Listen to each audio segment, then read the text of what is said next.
join together in hope and joy. Please be seated.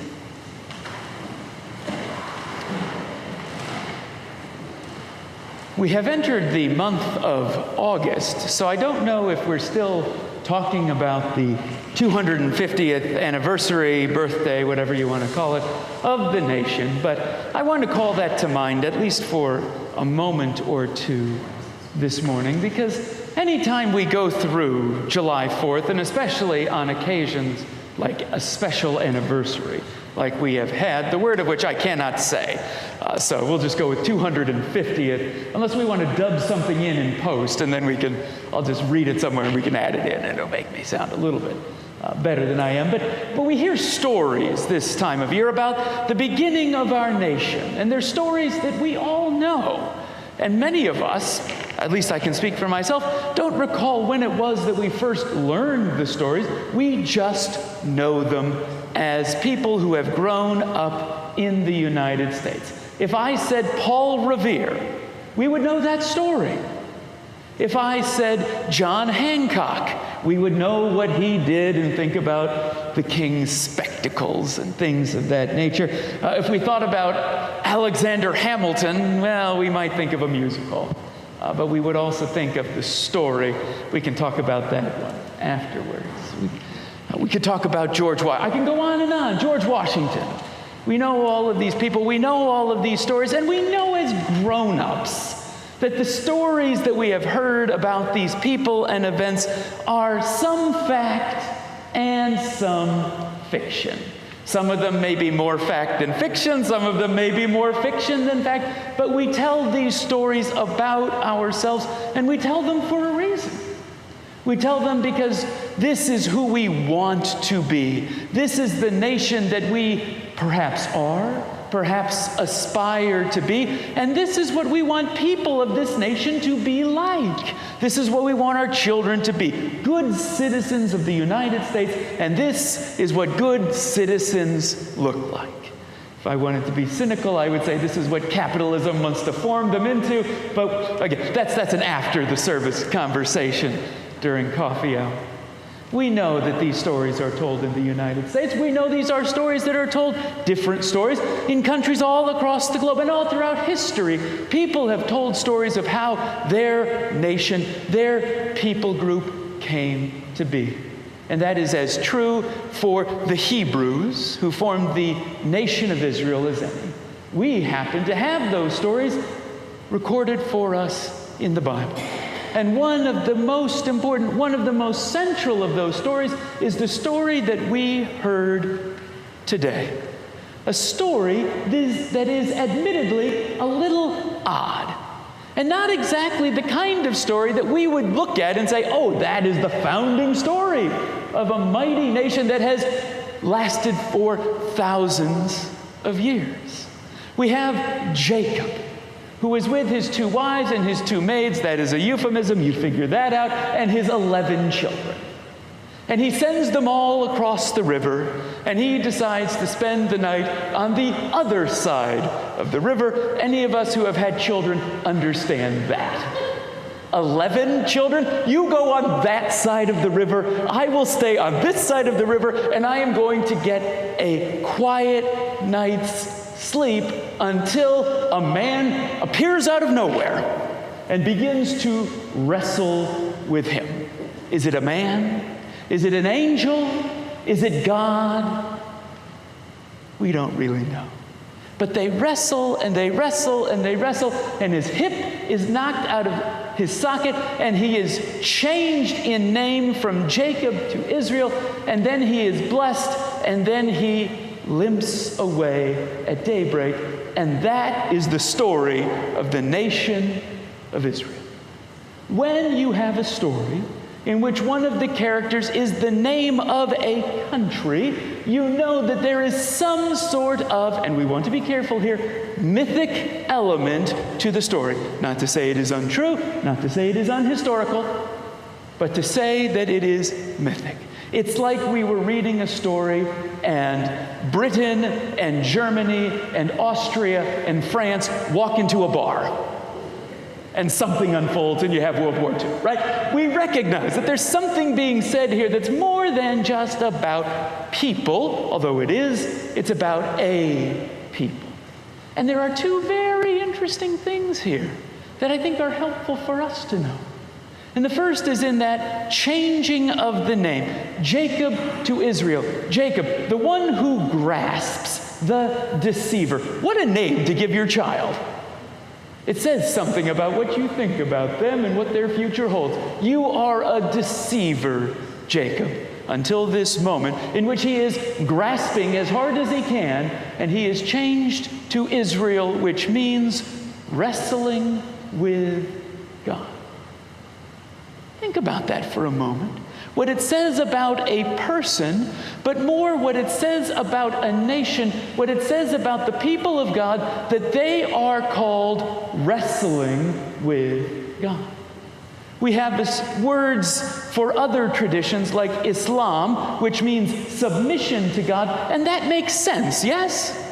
The relationship that we have with God ought to be one of listening, of submitting, of obeying. But that isn't what the Hebrew nation is called. The Hebrew nation is called wrestling with God, because that is what God calls them. And what I think that tells us is something important, because what I don't think is happening is God saying something bad about God's people, but rather reminding them and reminding us that it is okay to wrestle with God. God gives them permission to do that, to wrestle with what is going on in this world, to wrestle with what we hear in the Scriptures, to wrestle with what we are feeling in our hearts. And God says, please do wrestle with me. Those of us who have children who are teenagers or older, we know that there is something worse than being in an argument with our children. And that is when our children turn their backs and ignore us. That hurts. That is worse than any argument you can get into. Because if you're arguing, at least you're engaging, at least you're looking at me, at least you're exerting yourself in a relationship with me. And God says, you know what? If we are going to have a relationship, it's going to mean fighting it out sometimes and wrestling with each other. But what I want you to do is anything but turn your back on me. So what does that mean for us?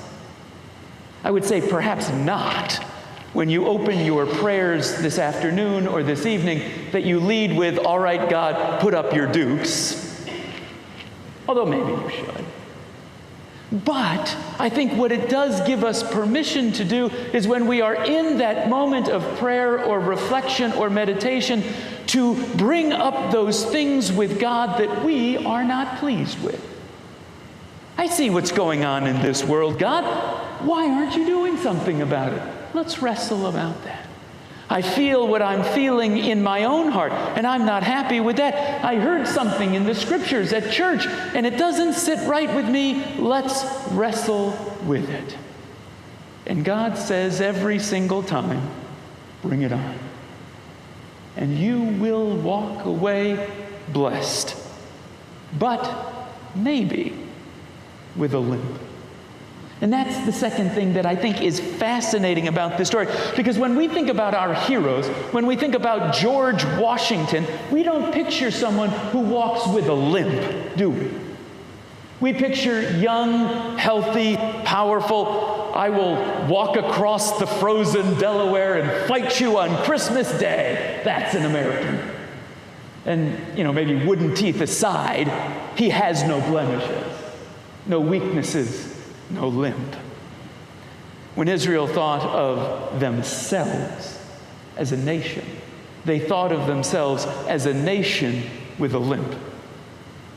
Some of us may look at our nation today and say we're walking with quite a limp.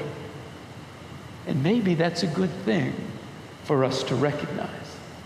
There is an interesting verse that is not included in our reading. It's the very last verse that comes immediately after this story, and it is the final verse of this chapter of Genesis. And when we hear it, you'll understand why it gets cut out. But it reads in verse 32, "Therefore to this day the Israelites do not eat the thigh muscle that is on the hip socket, because he struck Jacob on the hip socket at the thigh muscle. I don't know if we eat mussels or not. Do we eat mussels? I'm not a butcher, but I know, I would suspect at least back in the day, you used up everything you could of that animal.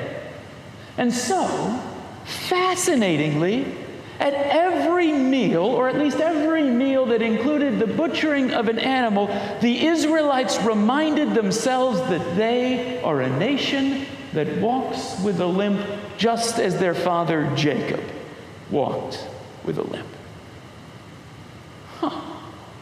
I wonder why.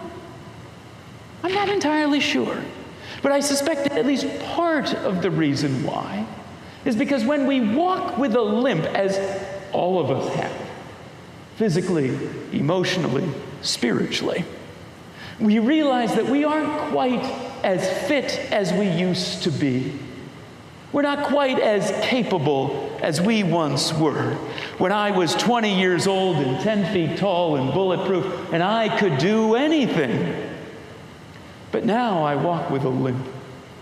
And this task that lies before me needs someone who doesn't. And I look around, and lo and behold, everybody walks with a limp. So maybe we're going to have to work together to do this thing. Our gospel reading tells the famous story of the feeding of the 5,000, and we say that the feeding of the 5,000 is a miracle of Jesus, and it absolutely is, but it takes more than just Jesus to make it happen. Jesus hands the food to the disciples, 12 of them. And they go about feeding 5,000 men, plus women and children. How many were there? We don't know, but thousands upon thousands. And so we know if this is going to happen, it's going to take more than 12 people handing things out. It's going to take me handing to you, and you handing to others. And as I share of what I have, and you share of what you have, then suddenly we all have a feast before us. It's a miracle, but it takes a team to make it happen. And so I think as we walk with a limp, we remember that I'm not responsible for feeding everyone. Or whatever the task is that is before you today, that is not wholly your responsibility. There are others, and they may be limping along with you, but together we make miracles happen. In the name of the Father, and the Son, and the Holy Spirit. Amen.